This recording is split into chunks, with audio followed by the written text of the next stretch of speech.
Puspita Raja Herbal. Salam sehat alami.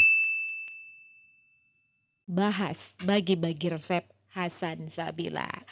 Baik, kita sapa dulu yuk beliau yang siang kali ini masih gembrobios habis lari soalnya.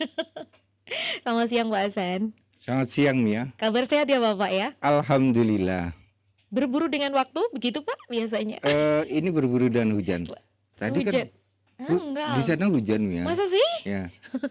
Hujan. Hujan? Terus kemudian sepeda motor saya hidupkan nggak hidup-hidup, mungkin businya basah ya. Businya basah. Akhirnya aku berlari dari rumah. ya. Ya Basah dari berarti. klinik itu langsung ke stadion. Kan aku setengah basah ini. Oke, jadi Setengah basah setengah kering. ini sinetron apa nih? Kapelan gitu ya. Kapel apa sih? Kepel. Kepel. Baik, hari ini bahas Pak bagi-bagi Iya. resep Hasan Sabila. Setelah beberapa segmen beberapa minggu tidak muncul, ini muncul lagi. Dan hari ini Pak Hasan akan memberikan informasi atau resep dari salah satu item herbal yang akan beliau kupas sedikit, yaitu tentang temu giring, kemuirang. Oh, kepel. Biji kepel ya. Oh, yang ini kepel ya. Kita akan bahas biji kepel. Mia lihat ini adalah kepel itu kayak buah musiman ya Pak ya. Iya, Buah betul. musiman, dan buah ini kayaknya hanya ada di Pulau Jawa. Iya. Mia kemarin lihat ada di daerah mana itu jual, tapi tidak semua toko buah ada Pak. Cuma Betul. di pinggir jalan kemarin ada 10.000 sekilo. Pengen berhenti aku pengen beli karena buahnya tuh enak dan khas. Dan Pak Hasan pernah makan nggak sih?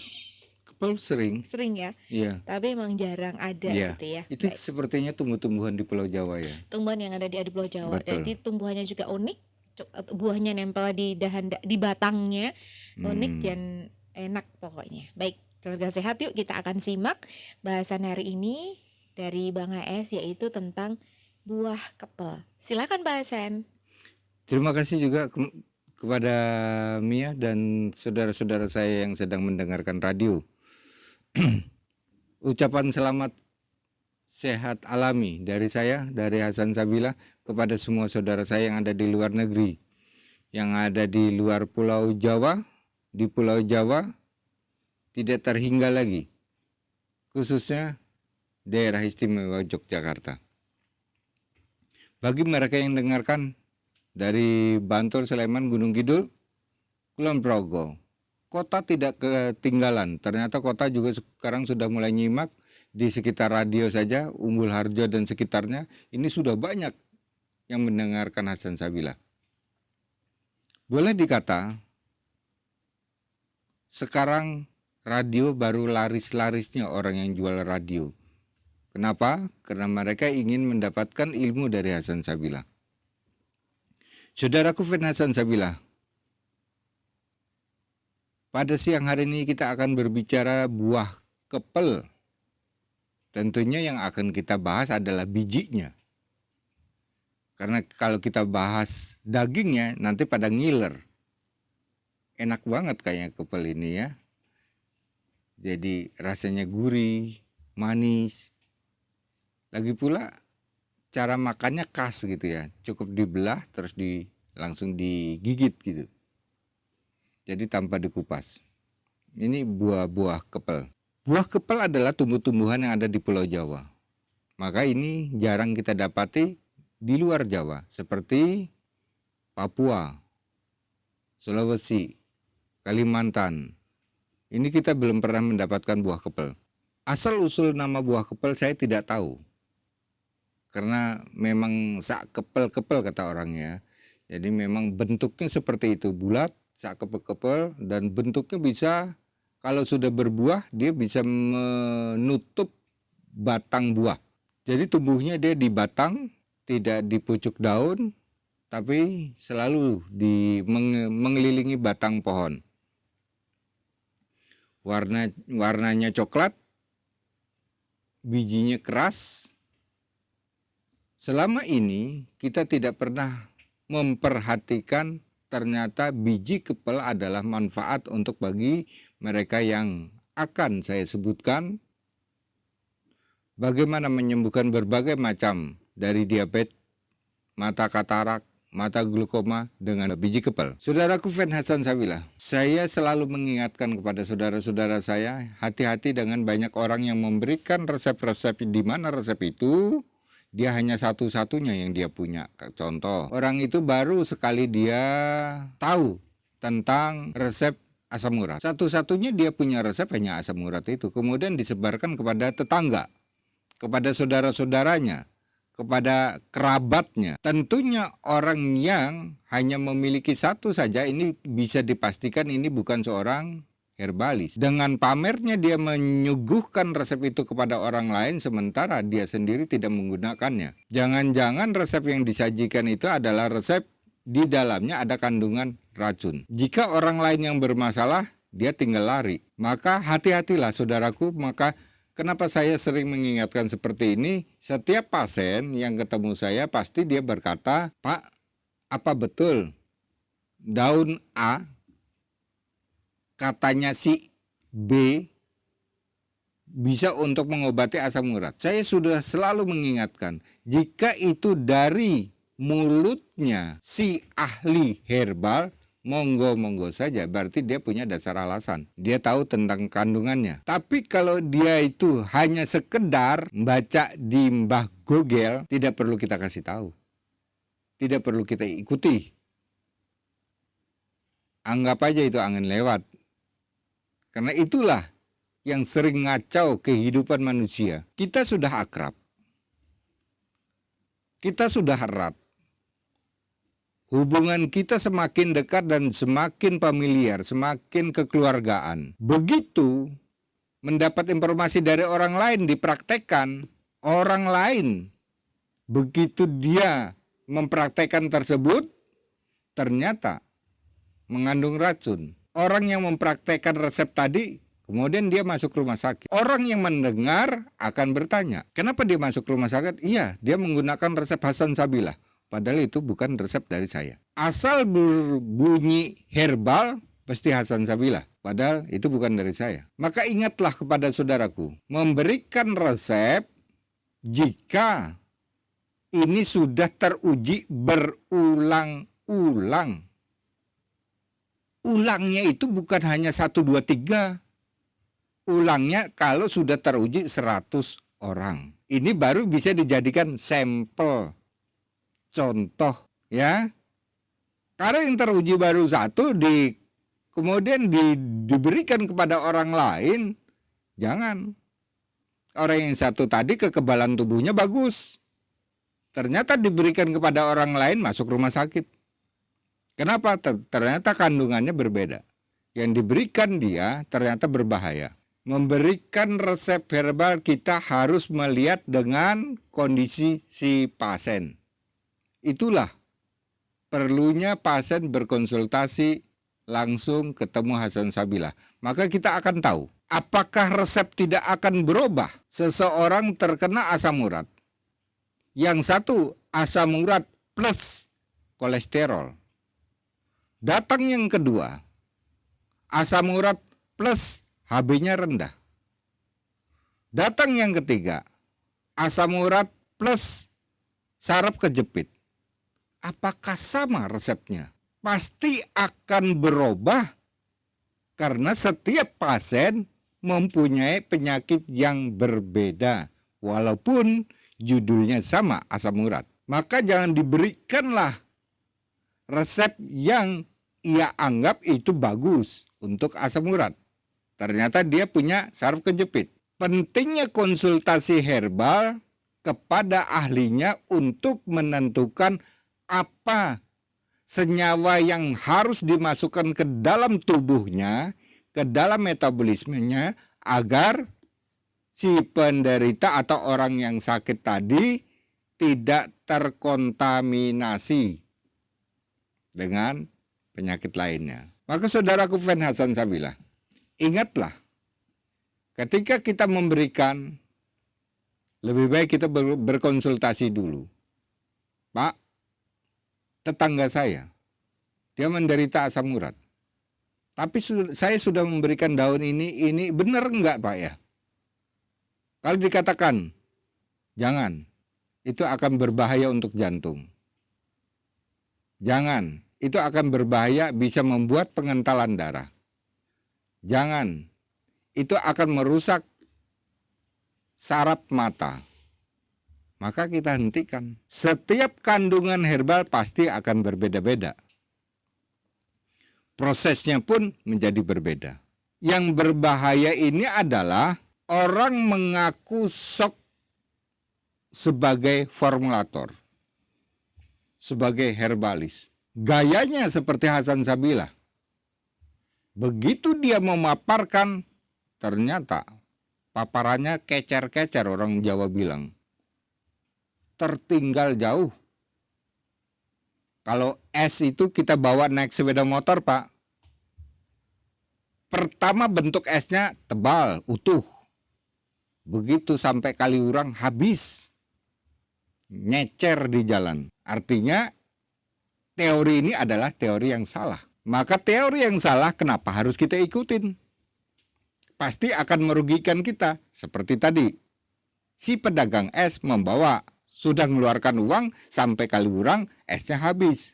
Karena netes di jalan. Keluar uang, tidak sampai tujuan, rugi. Maka kepada semua saudaraku fan Hasan Sabila, konsultasi kepada siapapun juga boleh, tapi lihat latar belakangnya. Jangan-jangan dia hanya masuk kamar, buka internet, baru dia ngomong. Begitu juga kepada saudara-saudara saya. Resep yang sudah diberikan Hasan Sabila bagi para pengobat, maka berikanlah apa adanya. Karena saya mendengar, begitu ada pasien yang datang, bukakanlah catatan. Ternyata catatan itu dari Hasan Sabila. Kemudian kontrak pengobatan, tanda tangan, 4 juta. Resep yang diberikan Hasan Sabila secara cuma-cuma, ternyata bisa dijual 4 juta. Cara seperti ini hentikan. Kita selalu ingat bahwa kehidupan manusia tidak akan lama. Dan kita selalu ingat bahwa bangsa Indonesia selalu beragam tingkat ekonominya. Jangan samakan dengan rata-rata mereka yang sudah pakai standar harga pengobatan sekian tanpa melihat siapa yang akan berobat. Tapi ingat, negara Indonesia adalah negara terbelakang. Dan negara Indonesia masih tergolong negara miskin. Bantu mereka. Karena membantu orang yang tidak mampu, ini adalah pahala. Janganlah kita akan bertepuk sebelah tangan. Sementara orang yang lain menjerit kesakitan, kemiskinan, dan merasa tidak mempunyai apa-apa. Yang satu tertawa dan menari-nari karena mendapatkan uang. Ini tidak balance, tidak imbang kehidupan di dalam masyarakat. Saudaraku fan Hasan Sabila, mengingat kehidupan masyarakat sama saja, baik masyarakat atas, menengah, dan bawah itu sama saja. Manusianya tetap mempunyai hidung, mata, hati, dan telinga. Bisakah dia menggunakan hidung, mata, telinga, dan hati, sementara manusianya sama? Bentuknya seperti itu. Sama saja.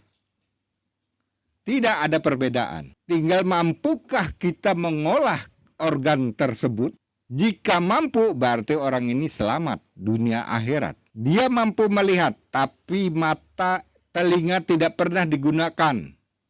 Suara dari si pasien, katakanlah, saya orang tidak mampu, Pak. Tetap saja ditarik. Hati punya rasa tidak? Bahwa mereka yang datang ingin sembuh, jangan ditarik biaya yang mahal-mahal. Katakanlah, ibu kesini bawa uang berapa?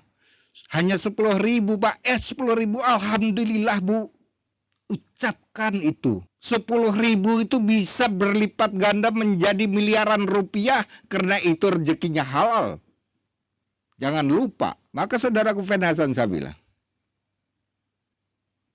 gunakanlah telinga, mata, hidung, hati, pikiran.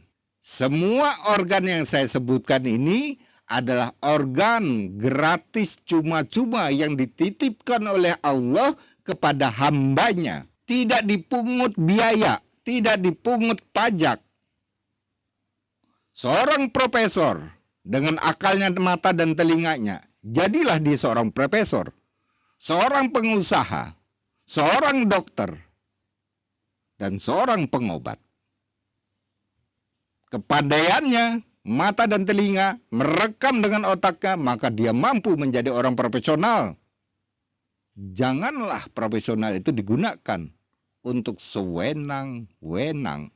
Maka saudaraku Fen Hasan Sabilah, mengarah kepada kebenaran enak jalannya. Lempeng saja dia. Tidak takut dia akan jatuh ke kiri maupun ke kanan. Tidak takut dia akan tersenggol kiri, tersenggol kanan. Tidak takut dia akan tabrak depan maupun atret. Karena hidupnya lempeng. Luruskan langkah kita untuk menuju ke depan. Ini mahal harganya. Dari mana kita mendapatkan itu?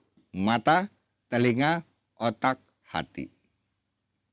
Kuncinya hanya itu manusia.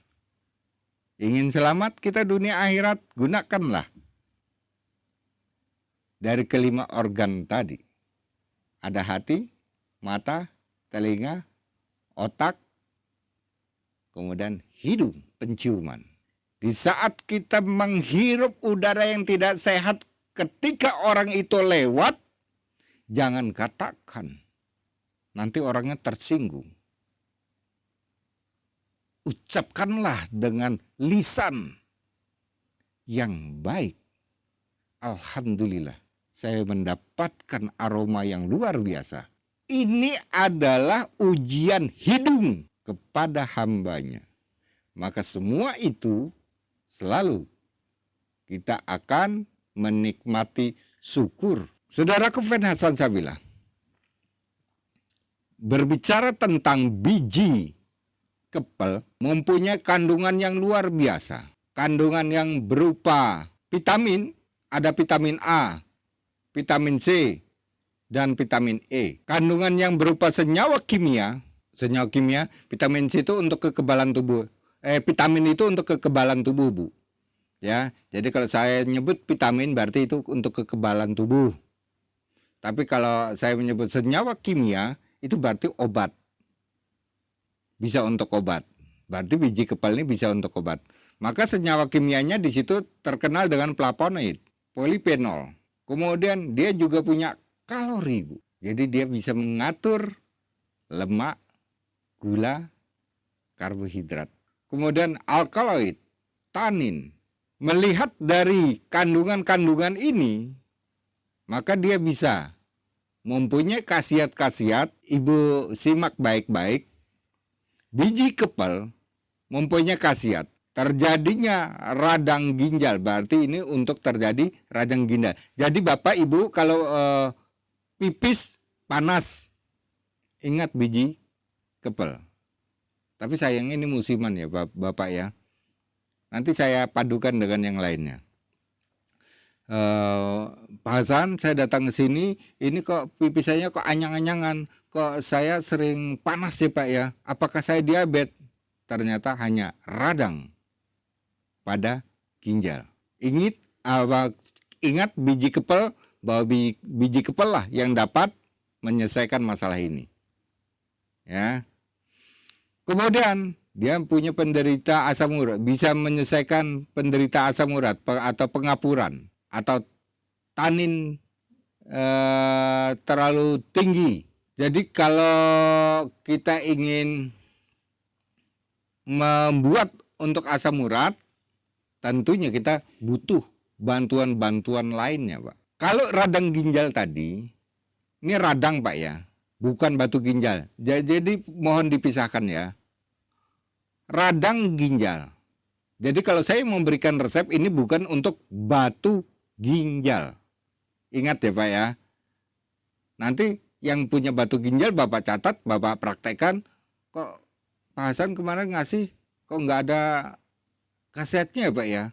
Saya sudah 20 hari Bapak sakitnya apa? Batu ginjal. Saya kan bilang radang ginjal. Ya, beda ya Pak ya.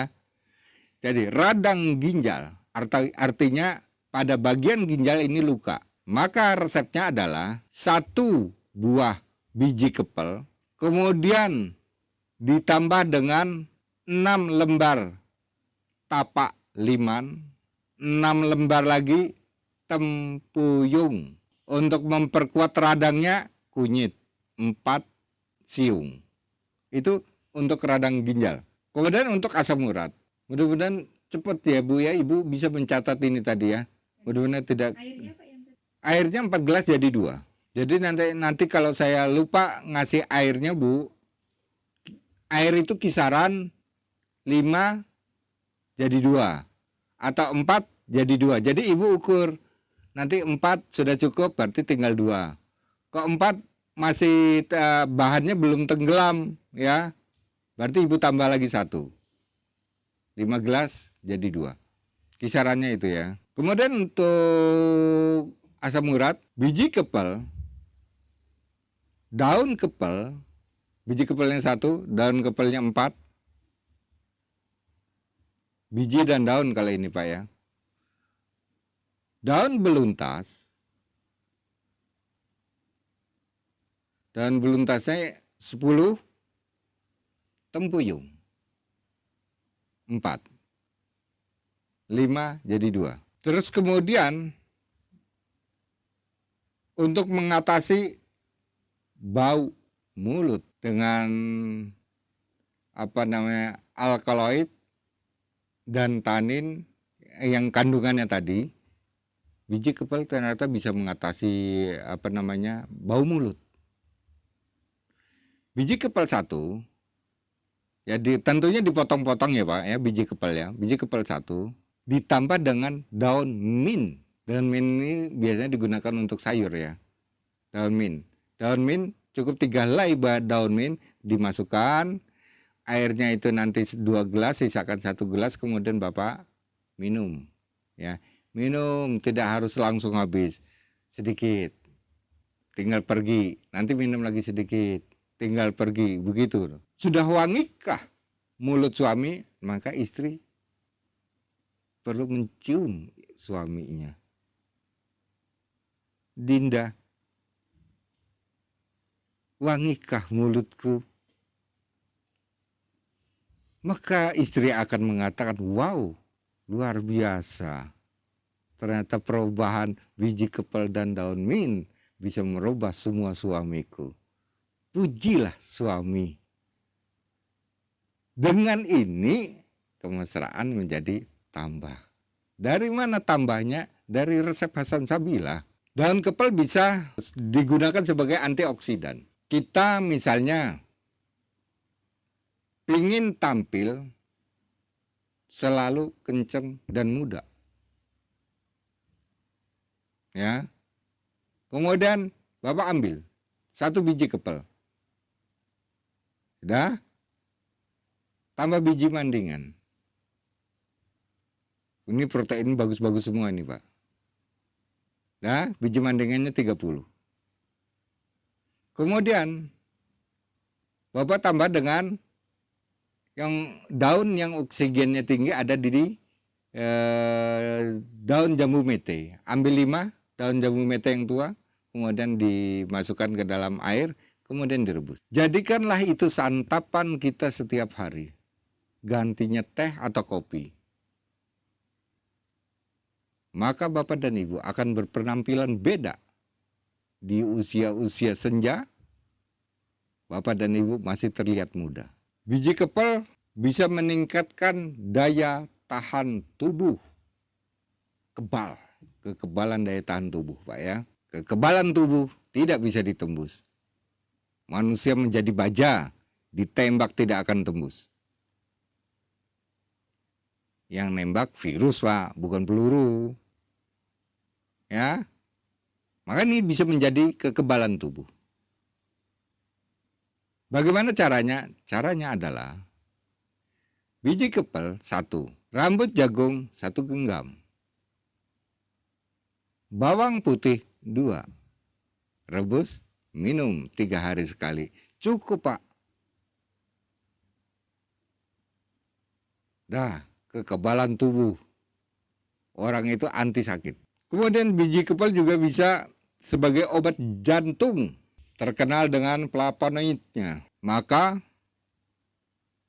obat jantung, biji kepal 1, daun seruni 10 lembar, daun beluntas 10 lembar, biji mahoni 5. Ya, ini untuk bagi mereka yang bermasalah pada jantung. Biji kepal dikenal juga bisa untuk mengatasi diabetes. Karena dia lengkap di situ. Ada alkaloid, ada tanin, ada koinon. Semua itu bisa digunakan untuk memperbaiki pankreas dan menurunkan kadar gula. Bagaimana caranya? Caranya adalah 1 biji kepal kita pecah, ambil lagi pisang biji dalam kondisi mentah. Larutkan getahnya di dalam air. Setelah dia larut baru kita rebus bersama biji kepal. Agar produksi harsa. Harsa itu adalah senyawa kimia yang bisa memproduksi hormon. Ya. Kita ambil brotowali. Brotowali kita ambil di 25 cm kemudian kita potong-potong. Masukkan ke dalam panci. Ya, Bu ya. Maka biji kepal brotowali yang sudah kita siapkan. Kemudian pisang biji 1. Ukuran airnya kalau sedikit gini bisa 3 menjadi 1. 3 menjadi 1, Ibu rebus. Ini bisa untuk menekan gula. Biji kepal dapat juga memperbaiki kerusakan struktur mata. Struktur mata ini, mata dilengkapi dengan lemak. Berlebihnya lemak pada kornea mata bisa membuat mata itu menjadi kabur. Mata itu menjadi saraf dan ototnya lemah. Mata itu bisa berlemak, warna mata kekuning-kuningan. Mata itu bisa muncul katarak. Maka caranya adalah biji kepal 1, kapulaga 15, cengkeh 10,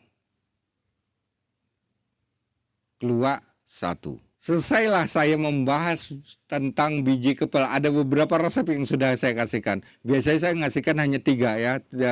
Bagaimana membuat resep biji kepal, saya buat menjadi 3 resep. Ini lebih banyak sekali yang saya kasih ini tadi. Ini over ini, 8 ya.